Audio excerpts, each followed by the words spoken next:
Hello students, आज हम discuss करेंगे पोटेंशियल डिफरेंस के कंसेप्ट के बारे में इस लेक्चर पे। ठीक है, इससे पहले जो लेक्चर था इस चैप्टर इलेक्ट्रिसिटी का, उस पर हमने डिस्कस किया था कंसेप्ट ऑफ करंट। करंट का कंसेप्ट क्या होता है, इलेक्ट्रिक करंट बेसिकली होता क्या है। ठीक है, सो मैंने बताया था कि इलेक्ट्रिक करंट क्या होता है। जब भी इलेक्ट्रिक चार्ज जो होता है वो फ्लो करता है, मूव करता है, तब इलेक्ट्रिक करंट प्रोड्यूस होता है। ठीक है, लास्ट लेक्चर में हमने डिस्कस किया था कि करंट क्या होता है, करंट का कंसेप्ट मैंने डिस्कस किया था। सो करंट क्या होता है, बेसिकली करंट होता है कंटिन्यूअस मूवमेंट ऑफ एनीथिंग।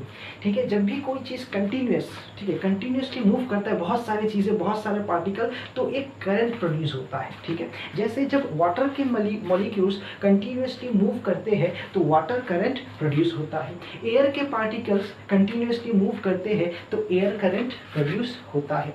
ठीक है, वैसे ही जब इलेक्ट्रिक चार्ज, बहुत सारे इलेक्ट्रिक चार्ज कंटिन्यूसली मूव करते हैं तो इलेक्ट्रिक करंट प्रोड्यूस होता है। तो ये था करंट का कंसेप्ट। इलेक्ट्रिक करंट कब प्रोड्यूस होता है, जब बहुत सारे इलेक्ट्रिक चार्जेस कंटिन्यूसली मूव करते हैं तो एक करंट प्रोड्यूस होता है जिसको बोलते हैं हम इलेक्ट्रिक करंट। ठीक है, तो सबसे पहले तो हमें यह समझना होगा कि जब भी कोई चीज़ कंटिन्यूसली मूव करता है, जैसे मान लो वाटर है, वाटर जब कंटिन्यूसली मूव करता है मतलब बहुत सारे वाटर मॉलिक्यूल्स कंटिन्यूसली मूव कर रहे हैं। जब एयर करंट प्रोड्यूस होता है, मतलब जब बहुत सारे एयर के पार्टिकल्स कंटिन्यूसली मूव करते हैं तो एयर करंट प्रोड्यूस हो रहा है। तो सबसे पहले तो ये समझना होगा कि कंटिन्यूस मूवमेंट होता है, मतलब जो ये करंट होता है, या फिर जब कोई भी चीज़ फ्लो करता है, क्यों फ्लो करता है। फ्लो होने के लिए कोई कारण होना पड़ेगा, कोई कॉज होना पड़ेगा। बिना रीजन के, बिना कोई कारण के तो कोई चीज़ फ्लो नहीं होगा। There should be a cause, there should be something because of which the particles are flowing. जैसे वाटर के पार्टिकल्स, जिससे जो वाटर के मॉलिक्यूल्स कंटिन्यूसली फ्लो कर रहे हैं, क्यों। एयर करंट, एयर करंट क्या होता है, जब एयर के पार्टिकल्स कंटिन्यूसली फ्लो कर रहे हैं, बट क्यों कर रहे हैं। सबसे पहले तो हमें ये समझना होगा कि ये जो कंटिन्यूस मूवमेंट ऑफ पार्टिकल जो होता है वो क्यों होता है, इसका रीज़न क्या है। ठीक है, जैसे हीट होता है, हीट जो होता है वो फ्लो करता है हॉट बॉडी से कोल्ड बॉडी में। ठीक है, हीट फ्लो करता है हॉट बॉडी से कोल्ड बॉडी में। ठीक है, अब हीट फ्लो क्यों कर रहा है हॉट बॉडी से कोल्ड बॉडी में। जैसे देखा होगा घर पे अगर गरम गरम चाय का कप रखा होगा, चाय अगर एकदम से गर्म होगा, उस पर अगर हम हाथ लगाएंगे तो क्या होगा, उस चाय का जो गर्मी है वो हमारे हाथ पे आ जाएगा। गरम गरम चाय पे अगर हम हाथ लगाते हैं तो चाय का कप क्या होता है, गर्म होता है, और उस पर अगर हम हाथ लगाते हैं तो हमारा हाथ भी क्या हो जाता है, गर्म हो जाता है। मतलब उस कप से गर्मी, हीट हमारे हाथ पे फ्लो हो गया, फ्लो हुआ। तो ये फ्लो क्यों होता है ये हमें समझना ज़रूरी है। तो अगर हम हीट एनर्जी का बात करें, अगर हम हीट एनर्जी को कंसीडर करें तो हीट एनर्जी फ्लो करता है, हमें पता है हीट एनर्जी फ्लो करता है, ये हमें पता है। हीट एनर्जी कहाँ से कहाँ फ्लो करता है, हीट एनर्जी हॉट बॉडी से कोल्ड बॉडी पे फ्लो करता है। ठीक है, जैसे फॉर एग्जांपल हमारे पास ये एक बॉडी है। ठीक है, सपोज इस बॉडी का टेम्परेचर है 100 डिग्री सेल्सियस। ठीक है, 100 डिग्री सेल्सियस टेम्परेचर है, और इसके सामने और एक बॉडी है। सपोज इस बॉडी का टेम्परेचर है 60 डिग्री सेल्सियस। ठीक है, अच्छा, अब ये जो दोनों बॉडी मैंने बनाया, इन दोनों बॉडी में हॉट बॉडी कौन सा है, ये बॉडी 100 डिग्री सेल्सियस पे, मतलब ये बॉडी हॉट है। ये बॉडी 60 डिग्री सेल्सियस पे है, मतलब इसके कंपेरिजन, इसके सामने तो ये कोल्ड है ना, ये 100 पे है, मतलब ज़्यादा गर्म है। ये 60 डिग्री सेल्सियस इसका टेम्परेचर है, ये कोल्ड है। तो जब ये दो बॉडी है, इन दोनों बॉडी को मैं ऐसे कांटेक्ट में ला लूँगा, दोनों को चिपका दूंगा, ऐसे लाया, दोनों को चिपका दिया। ये 100 डिग्री सेल्सियस पे, ये 60 डिग्री सेल्सियस पे। ये हो गया हमारा हॉट, ये हो गया हमारा कोल्ड बॉडी। ठीक है, तो अब ये हॉट बॉडी और कोल्ड बॉडी को जब मैंने कांटेक्ट में लाया तो क्या होगा, हमें पता है हीट गर्म बॉडी से ठंडे बॉडी में ट्रांसफ़र होता है, मतलब फ्लो करता है। तो ये हॉट बॉडी और ये कोल्ड बॉडी को जब मैंने कांटेक्ट में लाया तो हीट हॉट से कोल्ड पे फ्लो होगा। ऑब्वियस बात है ना, गरम गरम चाय को हम हाथ से अगर पकड़े, ऐसे एक 10-12 सेकंड के लिए और छोड़े, हमारा हाथ भी गर्म हो जाता है। मतलब कप से, ये मान लो कप है, कप को ऐसे पकड़ा, कप से हाथ में हीट फ्लो हुआ, flow movement of heat, flow of heat, heat current produce हुआ। ये हो गया हमारा हीट करंट। आया समझ में? तो इससे तो ये क्लियर हो गया कि अगर हीट को फ्लो करना है, हीट करंट प्रोड्यूस होना है, तो किस चीज़ के डिफरेंस का ज़रूरत है? टेम्परेचर के डिफरेंस का ज़रूरत है। अगर सपोज यही 100 डिग्री सेल्सियस का बॉडी होता, इसके कांटेक्ट में मैं अगर दूसरा बॉडी लाता जिसका टेम्परेचर भी 100 डिग्री सेल्सियस है, तो क्या हीट करंट प्रोड्यूस होता? तो क्या हीट फ्लो होता? नहीं फ्लो होता, क्योंकि टेम्परेचर का डिफरेंस ही नहीं है। तो अगर टेम्परेचर का डिफरेंस नहीं है तो हीट करंट फ्लो नहीं होगा। 100 डिग्री सेल्सियस के बॉडी के कांटेक्ट में 100 डिग्री सेल्सियस का बॉडी आएगा तो टेम्परेचर डिफरेंस नहीं है, टेम्परेचर डिफरेंस नहीं है तो मतलब हीट करंट फ्लो नहीं होगा, हीट फ्लो नहीं होगा। ठीक है, अगर यही 100 की जगह अगर मैं 50 डिग्री सेल्सियस का बॉडी लाता तो हीट इस बॉडी से इस बॉडी में फ्लो होता, तो हमारा प्रोड्यूस होता हीट करंट। या फिर अगर इधर 150 डिग्री सेल्सियस लाता तो हीट इधर फ्लो होता, ये होता हमारा, क्योंकि अब ये हॉट बॉडी है 150 और ये 100, दैट इज कोल्ड बॉडी, तो हीट करंट इधर फ्लो होता। ठीक है, ये मैं क्यों समझा रहा हूँ? ये इसलिए समझा रहा हूँ, हीट करंट प्रोड्यूस होने के लिए क्या चाहिए? टेम्परेचर का डिफरेंस चाहिए। अगर टेम्परेचर का डिफरेंस नहीं होगा तो हीट करंट भी फ्लो नहीं होगा। ठीक है, ये बात समझ में आया? अच्छा, उसी तरह अगर देखो, तो हमने बात किया किसका? हमने बात किया हीट करंट का। हीट करंट को फ्लो कराने के लिए क्या चाहिए? टेम्परेचर डिफरेंस चाहिए। उसी तरह अगर वाटर करंट प्रोड्यूस कराना है, मतलब वाटर करंट प्रोड्यूस कराना है, मतलब continuous movement of water, water को मूव कराना है, वाटर के मॉलिक्यूल्स को मूव कराना है। अब वाटर कब मूव करता है? देखो, बाल्टी में सपोज तुमने पानी रख दिया, तो क्या वो मूव करेगा? वो वहीं पे रुका रहेगा, वाटर करंट प्रोड्यूस नहीं होगा। या मान लो घर के पीछे जो टंकी है, टंकी में पानी रुका हुआ है, वो मूव नहीं कर रहा है।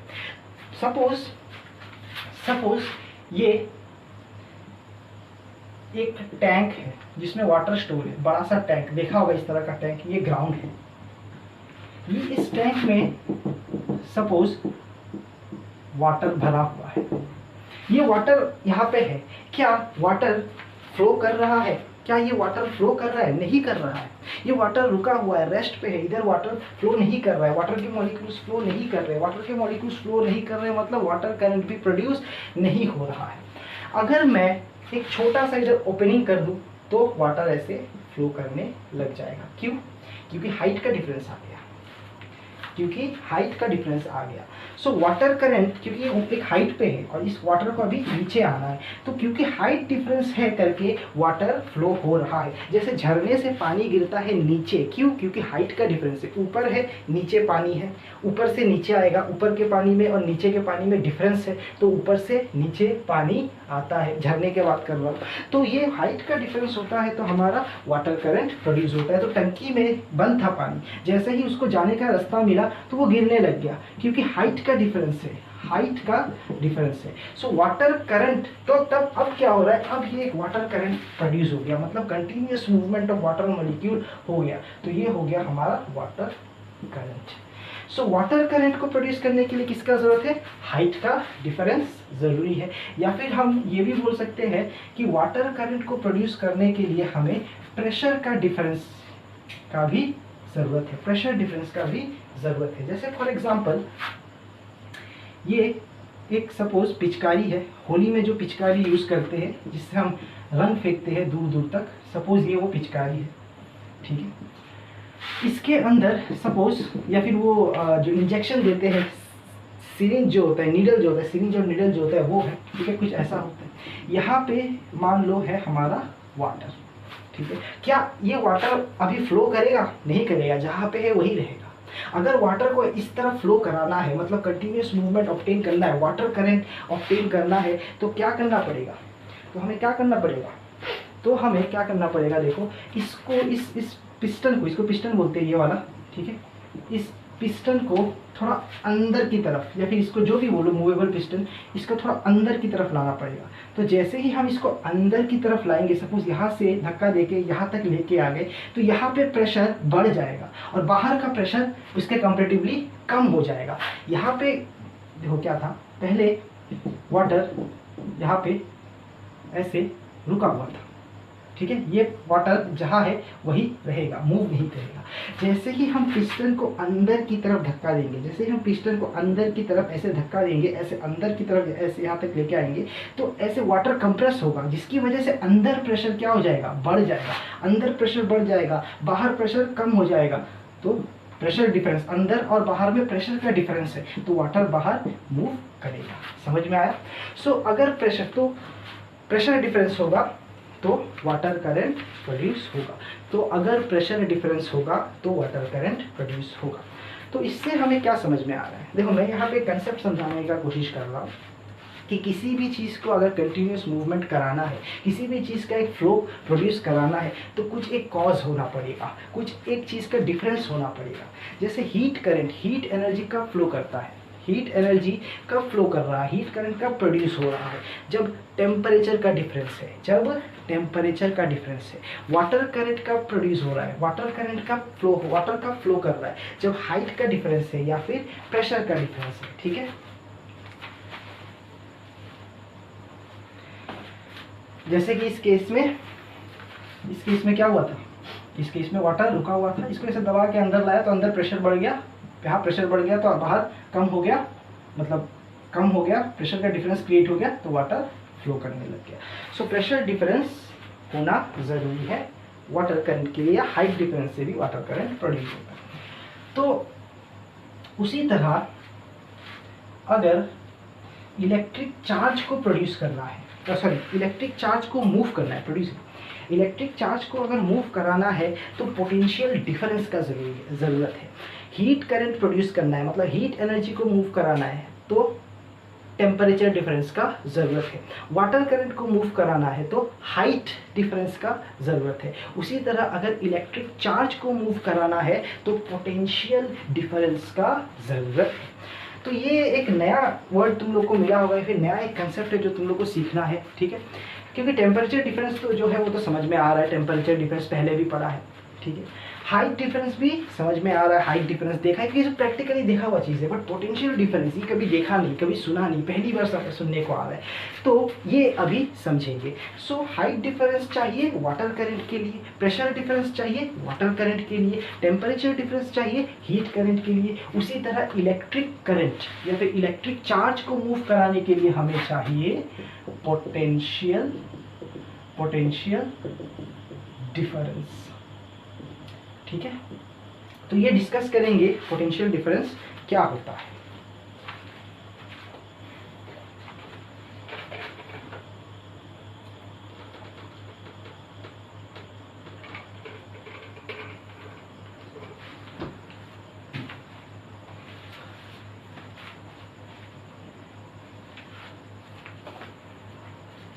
सो पोटेंशियल डिफरेंस क्या होता है, देखो सबसे पहले मैं सिंपली फॉर्मूला लिखूंगा, फिर एक्सप्लेन करूंगा क्या होता है। सो पोटेंशियल डिफरेंस, ठीक है, पोटेंशियल डिफरेंस, इसको डेल वी, ये सिंबल जो है इसको डेल बोलते हैं, डेल, ठीक है, और ये वी, डेल वी से इसको रिप्रेजेंट करते हैं। पोटेंशियल डिफरेंस इक्वल्स टू होता है work done, that is W divided by charge, that is Q। ये फॉर्मूला याद कर लो। Potential difference that is del, ये है डेल्टा V, मतलब पोटेंशियल डिफरेंस को शॉर्ट में ऐसे लिखते हैं, इक्वल्स टू होता है वर्क डन बाय चार्ज, मतलब del V that is potential difference equals to होता है W by Q, work done by charge. अब दिमाग में क्वेश्चन आ रहा होगा कि कौन सा वर्क डन और कौन सा चार्ज का बात हो रहा है इधर। ठीक है, अब देखो इसको मैं एक एग्जांपल से समझाता हूँ। सपोज ये एक पॉइंट है A, ठीक है, और ये एक पॉइंट है B, ठीक है। टेम्परेचर डिफरेंस समझ में आता है, हाइट डिफरेंस समझ में आता है, प्रेशर डिफरेंस समझ में आता है, पोटेंशियल डिफरेंस आप समझेंगे। सपोज ये एक पॉइंट है ए और ये एक पॉइंट है बी, ठीक है। अब सपोज पॉइंट ए से पॉइंट बी पे मैंने क्या किया, एक चार्ज को उठा के लेके गया। सपोज +5 कूलम का एक चार्ज था मेरे पास, +5 कूलम का एक चार्ज था मेरे पास। इस +5 कूलम के चार्ज को मैं पॉइंट ए से पॉइंट बी पे लेके गया, ठीक है। +5 कूलम का चार्ज था मेरे पास, इस +5 कूलम के चार्ज को मैंने पॉइंट ए से पॉइंट बी पे उठा के लेके गया। मतलब ये +5 कूलम का चार्ज पहले यहाँ पे था, इसको मैंने यहाँ से यहाँ लेके गया, ठीक है। अब +5 कूलम के चार्ज को ए से बी तक लेके जाने में कुछ वर्क करना पड़ा होगा।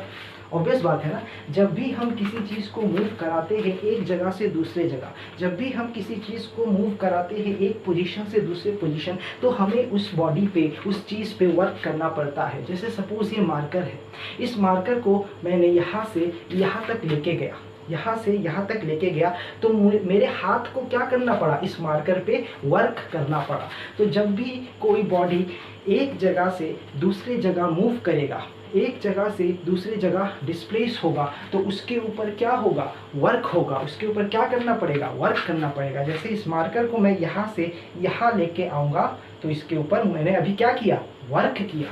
वैसे ही ये +5 कूलम का चार्ज को पॉइंट ए से पॉइंट बी पे हम लेके गए, तो मतलब कुछ वर्क तो करना पड़ा होगा। सपोज वर्क करना पड़ा 200 जूल। जूल है यूनिट किसका, वर्क का। क्लास 9 में पढ़ा होगा चैप्टर वर्क एंड एनर्जी। तो ये +5 कूलम के चार्ज को ए से बी पे हम लेके गए, तो कितना वर्क करना पड़ा, 200 जूल का हमें वर्क करना पड़ा। सिंपल कंसेप्ट है, +5 कूलम का चार्ज पॉइंट ए पे था, इस यहाँ पे था, इसको उठा के यहाँ लेके गए, 200 जूल का वर्क करना पड़ा। तो क्वेश्चन अगर पूछा what is the potential difference between A and B, ये जो पॉइंट ए है और ये जो पॉइंट बी है, इस पॉइंट ए एंड बी के बीच का पोटेंशियल डिफरेंस क्या है, ये क्वेश्चन है। सो पोटेंशियल डिफरेंस हमें पता है क्या होता है, work done divided by charge. A से बी पे +5 कूलम के चार्ज को लेके जाने में 200 जूल वर्क करना पड़ा। सो 200 जूल वर्क करना पड़ा, किस पे करना पड़ा, 5 कूलम के चार्ज को ए से बी पे लेके जाने के लिए करना पड़ा। तो 5 coulomb work done by charge, 5 40 जा 200, 40 joule per coulomb, that is 40 volt, ठीक है, दैट इज 40 वॉल्ट। तो potential difference between A and B हमारा क्या आया, 40 वॉल्ट। अच्छा, अब देखो potential difference between A and B आया हमारा 40 वॉल्ट। क्वेश्चन है कि पोटेंशियल डिफरेंस है किसके बीच में, ए और बी के बीच में। तो मैं VA माइनस VB लिखूं या VB माइनस VA लिखूं, क्योंकि VA, अच्छा VA VB, हाँ देखो मैंने 2 पॉइंट का बात किया, point A point B. Point A का जो पोटेंशियल, देखो हर एक पॉइंट का एक पोटेंशियल होता है। हर एक पॉइंट जो मैं यहाँ पे बता रहा हूँ, हर एक point A, point B, point C, point D, point E, हर एक पॉइंट का एक पोटेंशियल का वैल्यू होगा। पॉइंट ए का पोटेंशियल VA होगा, पॉइंट बी का पोटेंशियल VB होगा, ये पॉइंट सी है इसका पोटेंशियल VC होगा, पॉइंट डी है, पॉइंट डी का पोटेंशियल VD होगा, पॉइंट ई है, पॉइंट ई का पोटेंशियल VE होगा, पॉइंट एफ है, पॉइंट एफ का पोटेंशियल VF होगा। हर एक पॉइंट का एक पोटेंशियल का वैल्यू रहता है। जैसे मान लो क्लास में तुम्हारे फॉर एग्जांपल 20 स्टूडेंट्स हैं, कोई साइंस में अच्छा है तो उसका साइंस में पोटेंशियल बहुत अच्छा है, कोई मैथ्स में अच्छा है उसको मैथ में बहुत पोटेंशियल है, कोई हिंदी में अच्छा है बहुत हिंदी में बहुत पोटेंशियल है। सो हर एक पॉइंट का इलेक्ट्रिक फील्ड के अंदर एक पोटेंशियल होता है, तो उसको हम रिप्रेजेंट करते हैं। जैसे ए का पोटेंशियल को हम रिप्रेजेंट करेंगे VA से, बी पॉइंट बी, ये जो पॉइंट बी है इसका कुछ इलेक्ट्रिक पोटेंशियल होगा, उसको हम VB से रिप्रेजेंट करेंगे। ये जो पॉइंट सी है, इस पॉइंट सी का कुछ इलेक्ट्रिक पोटेंशियल होगा, इसको हम VC से रिप्रेजेंट करेंगे। पॉइंट ई का कुछ इलेक्ट्रिक पोटेंशियल होगा, उसको हम VE से रिप्रेजेंट करेंगे। हर एक पॉइंट का एक इलेक्ट्रिक पोटेंशियल होता है इलेक्ट्रिक फील्ड के अंदर, ठीक है। तो अभी के लिए जानो हर एक पॉइंट का एक इलेक्ट्रिक पोटेंशियल होता है, ठीक है, तो वैसे ही पॉइंट ए का इलेक्ट्रिक पोटेंशियल VA, ये पॉइंट बी है, इसका electric potential VB। Point A से 5 कूलम के चार्ज को पॉइंट बी पे हम लेके गए, ऐसे उठा के, कैसे भी उठा के लेके गए, पॉइंट ए से बी पे लेके गए। लेके जाने में 200 जूल का वर्क हमको करना पड़ा, काम तो करना पड़ेगा ना, वर्क। तो ए और बी के बीच का पोटेंशियल डिफरेंस क्या होगा? Work done divided by charge, 40 joule per coulomb, 200 joule divided by 5 coulomb, that is joule per coulomb, which is equal to 40। तो ए और बी के बीच का पोटेंशियल डिफरेंस है 40 वोल्ट। अब मैं VA माइनस VB लिखूंगा कि VB माइनस VA लिखूंगा। A माइनस B भी डिफरेंस है, B माइनस A भी डिफरेंस है। डिफरेंस ही तो निकाल रहे हैं ना, पोटेंशियल डिफरेंस, पोटेंशियल का डिफरेंस। अब देखो हम फाइनल माइनस इनिशियल लिखते हैं। फाइनल माइनस इनिशियल का मतलब हम A से B पे लेके गए, पहले 5 कूलम का चार्ज A पे था, फाइनली कहाँ पे पहुंचा? B पे पहुंचा। तो फाइनल VB माइनस VA, ठीक है, VB minus VA, VB minus VA होगा 40 वोल्ट। बात समझ में आया? अच्छा, अब देखो ये जो वर्क है 200 जूल, ये कौन सा वर्क है? ये वर्क है 5 कूलम के चार्ज को जब A से B पे मूव कराया गया तो 200 जूल का वर्क किया गया। तो ये है work done in moving the charge from A to B। तो हमारा फॉर्मूला क्या बना? हमने आया VB minus VA, VB minus VA, work done in moving the charge from A to B ऊपर बिठाया, डिवाइडेड बाय चार्ज का वैल्यू Q। इसको नोट डाउन करो, ये इंपॉर्टेंट क्यों है देखो। प्लस 5 कूलम के चार्ज को पॉइंट A से पॉइंट B पे लेके गए, लेके जाने में वर्क करना पड़ा 200 जूल का। कौन सा वर्क है ये? चार्ज को जो A से B पे लेके गए वो वाला वर्क है। So work done in moving the charge from A to B equals to 200 joule. Potential difference जब हमने निकाला तो फाइनल माइनस इनिशियल करते हैं। पहले चार्ज यहाँ पे था, फाइनली पहुंचा यहाँ पे, ठीक है, तो VB माइनस VA। और ये वर्क 200 जूल कौन सा वर्क है? Work done in moving the charge from A to B divided by Q। तो जब हम V माइनस A निकालेंगे तो वर्क A टू B पे ले जाने के लिए आएगा। जब B माइनस A निकालेंगे तो वर्क A टू B के लिए आएगा, ठीक है। और एक एग्जांपल देखते हैं तो और क्लियर होगा, ठीक है। सपोज ये एक पॉइंट है A, इस पॉइंट A का हर एक पॉइंट का एक पोटेंशियल होता है इलेक्ट्रिक फील्ड के अंदर। इस पॉइंट का पोटेंशियल है मान लो VA। यहाँ पे एक पॉइंट है B, इस पॉइंट B का इलेक्ट्रिक पोटेंशियल है मान लो VB। इस बार हमने एक चार्ज को A से B पे लेके गए, सपोज प्लस 10 कूलम का चार्ज। प्लस 10 कूलम के चार्ज को हम पॉइंट B से पॉइंट A पे उठा के लेके गए तो मूव कराया चार्ज को कहाँ से कहाँ तक? B से A तक मूव कराया। किसी भी चीज़ को एक जगह से दूसरे जगह अगर लेके जाना है, किसी भी चार्ज को अगर एक जगह से दूसरे जगह मूव कराना है या फिर किसी भी चीज़ को मूव कराना है तो वर्क करना पड़ा होगा। तो वर्क सपोज करना पड़ा 200 जूल। ये कौन सा वर्क है? Work done in moving the charge from B to A, ठीक है। यहाँ पे देखो work done in moving the charge from A to B था, क्योंकि चार्ज को A से B पे लेके आए थे, ठीक है। यहाँ से हम B से A पे लेके आए तो work done in moving the charge from B to A is equal to 200 joule. Charge कितने का है? 10 कूलम का है। यहाँ चार्ज था 5 कूलम का। Q से रिप्रेजेंट करते हैं, स्मॉल Q कैपिटल Q, जिससे रिप्रेजेंट करते हैं।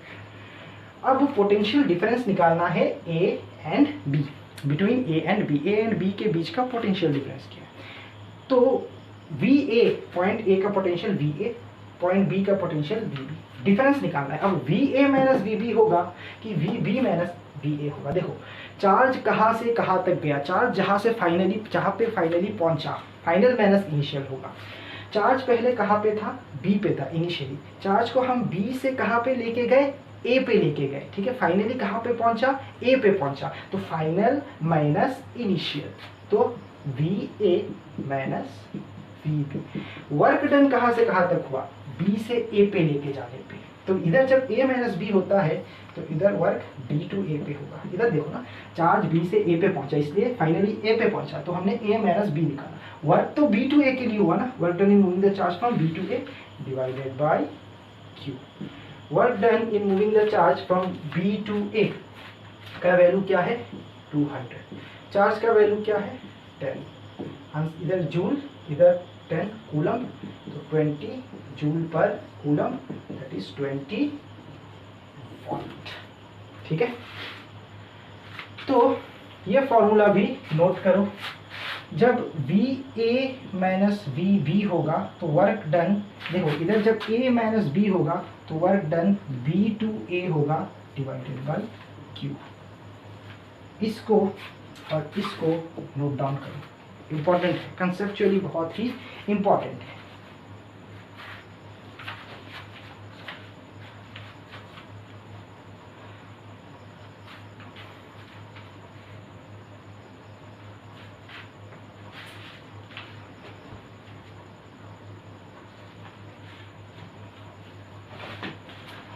अच्छा, तो इधर देखो, ये ध्यान से देखो, इसको दिमाग में बिठा लो।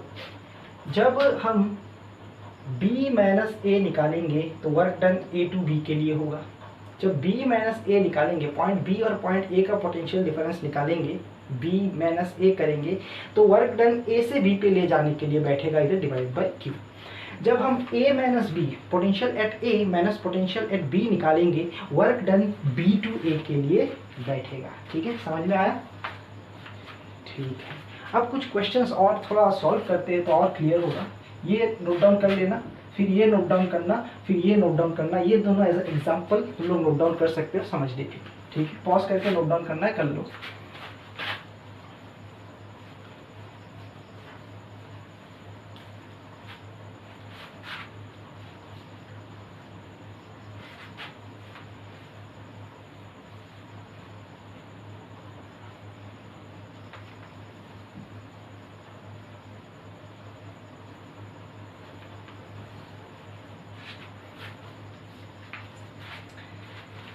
ठीक है, अभी कुछ क्वेश्चंस करते हैं। सपोज ये एक क्वेश्चन है, सपोज ये एक पॉइंट है A, ये एक पॉइंट है B। ठीक है, इस पॉइंट का पोटेंशियल है 100 volt, that is VA, potential of point A। Volt potential का भी यूनिट है, पोटेंशियल डिफरेंस का अगर वोल्ट है तो पोटेंशियल का भी तो वोल्ट ही होगा। टेम्परेचर का अगर डिग्री सेंटीग्रेड है, डिग्री सेल्सियस है, तो टेम्परेचर डिफरेंस का भी तो डिग्री सेल्सियस होगा ना। तो पॉइंट B का पोटेंशियल है मान लो सपोज 80 वोल्ट। ठीक है, 80 V potential of point B। एक चार्ज को हमने यहाँ से यहाँ पे लेके गए, ठीक है, और लेके जाने पे 200 जूल का वर्क करना पड़ा। चार्ज को कहाँ से कहाँ लेके गए? A से B पे। So work done in moving the charge from A to B equals to है हमारा 200 जूल। सपोज Q चार्ज को हम जैसे इधर लेके गए। क्वेश्चन समझ में आया? A, पॉइंट B, दो पॉइंट है, पॉइंट A एक पॉइंट है, पॉइंट B दूसरा पॉइंट है। हर एक पॉइंट का मैंने बताया क्या होता है, एक पोटेंशियल होता है इलेक्ट्रिक फील्ड के अंदर। हर एक पॉइंट का एक पोटेंशियल होता है इलेक्ट्रिक फील्ड के अंदर। सो पॉइंट A का जो इलेक्ट्रिक पोटेंशियल है वो है 100 वोल्ट, ठीक है। पॉइंट B का जो इलेक्ट्रिक पोटेंशियल है वो है 80 वोल्ट। तो VA equal to 100 volt, VB equals to 80 volt, ठीक है। एक चार्ज है Q। इस चार्ज Q वैल्यू नहीं पता, वैल्यू ही निकालना। इस चार्ज Q को हम A से B पे लेके गए। इस चार्ज को हम A से B पे लेके गए। B का पोटेंशियल हम मान लेते हैं 180 वोल्ट।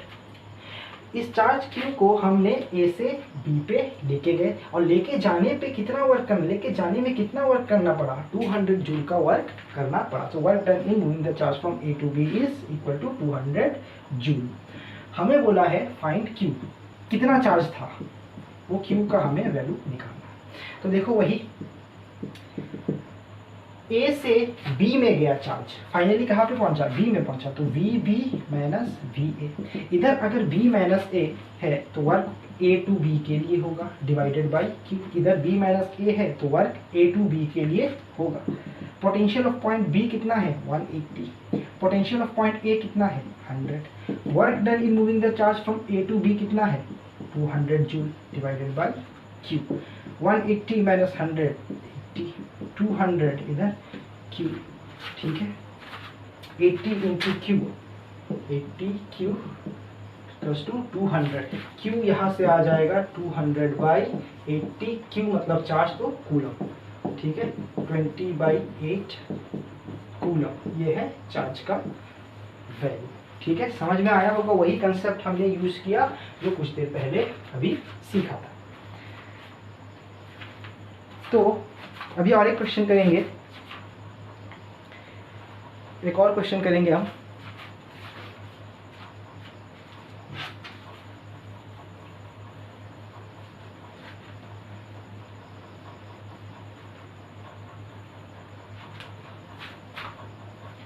सपोज ये एक पॉइंट है ए, ये एक पॉइंट है बी।